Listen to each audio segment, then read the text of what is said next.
Hello everyone, कैसे हैं आप सभी लोग? बढ़िया, उम्मीद करते हैं मस्त होंगे, बढ़िया होंगे। सबसे पहले स्वागत है आप सभी को आपके अपने YouTube channel NCERT solution M पर। तो दोस्तों, आज की इस वीडियो में हम आपको बताने वाले हैं मॉडल क्वेश्चन पेपर 2024 से 25 में क्लास 10 सब्जेक्ट मैथ क्वेश्चन आया है, उसे हम आज देखेंगे और उसे हम शॉर्ट ट्रिक में जानेंगे और उसे सॉल्व करेंगे। ठीक है, आप चैनल पर नए हैं तो चैनल को मेरा यूट्यूब पे सर्च कीजिएगा @NCERT सॉल्यूशन एम, आपको मिल जाएगा। आप उसे सब्सक्राइब करके नोटिफिकेशन को ऑल पर सिलेक्ट कर लीजिएगा ताकि आपको अपडेट मिलता रहे। चलिए बढ़ते हैं अब क्वेश्चन की ओर।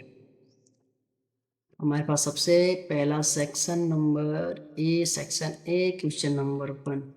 पहला क्वेश्चन है हमारे पास पी एक्स बराबर एक्स स्क्वायर माइनस 27 के शून्यक है, यानी कि पी एक्स बराबर हमारा एक्स माइनस 27 के शून्यक है, उसे हमें ज्ञात करना है। ठीक है, तो सबसे पहले किसी बहुपद के शून्य ज्ञात करने के लिए 0 के बराबर उसे बैठाना पड़ता है, यानी कि हमारे पास बहुपद क्या दिया है, एक्स स्क्वायर माइनस 27।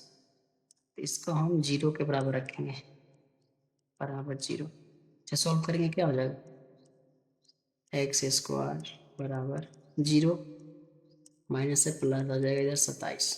ठीक है, कोई दिक्कत। एक्स स्क्वायर बराबर 27। अब इसे हम शून्य के निकालने के लिए ऐसे लिख सकते हैं, एक्स बराबर प्लस माइनस 127। ठीक है, अब हम 27 को 9 गुने 3 लिख सकते हैं, जहाँ 9 का वर्गमूल 3 होता है। ठीक है, जैसे हम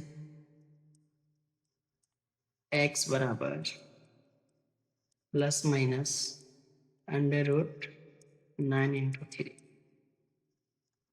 अब बराबर में हम इसको लिख सकते हैं प्लस 3 माइनस 3√3, ऑप्शन नंबर। चलिए आगे बढ़ते हैं। क्वेश्चन नंबर 2, यदि किसी बहुपद का ग्राफ x अक्ष को 3 बिंदु पर प्रतिच्छेद करता है तो इसमें कितने शून्य है? सिंपल, ग्राफ हमारा दिया हुआ ये x है, y है, क्या पूछा है, x अक्ष पर पूछा है, 3 बिंदु पर, 1 बिंदु, 2 बिंदु, 3 बिंदु, 3 बिंदु पर टच करा तो हमारा 3 बनेगा, सिंपल। नेक्स्ट क्वेश्चन नंबर 3, दो परिमेय संख्याओं के बीच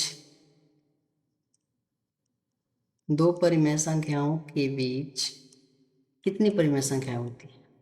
दो परिमेय संख्या है, उसके बीच की संख्या बताना। तो भाई, गणित के नियम के अनुसार क्या है, किन्हीं भी दो परिमेय संख्याओं के बीच असीमित या अपरिमित रूप से अनेक परिमेय संख्या निकाली जा सकती है।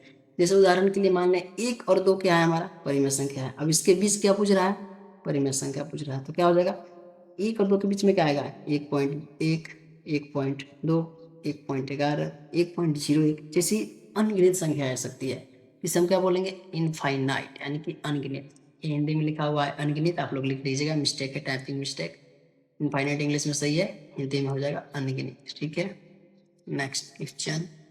नेक्स्ट है हमारे पास क्वेश्चन नंबर 4, दो क्रमिक सम संख्याओं का HCF क्या होगा?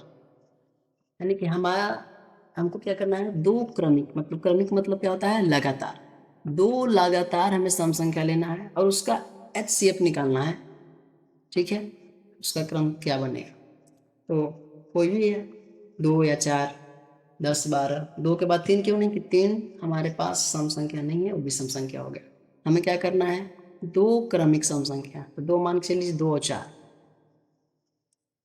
2 और 4, 2 का क्या हो जाएगा, 2 एकम 2, इसका 2 दूनी के 4, 2 एकम 2, क्या निकल के आया, 2 का हमारे पास आया 2 और 4 का हमारे पास आया 2 × 2 × 1।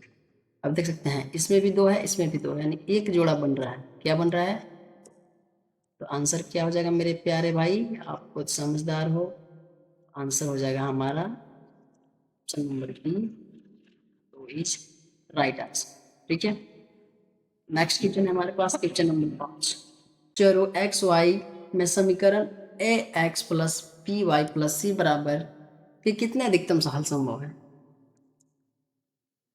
तो इसका क्या हो जाएगा हल, एक अकेला रैखिक समीकरण ग्राफ पर सीधी रेखा को दर्शाता है।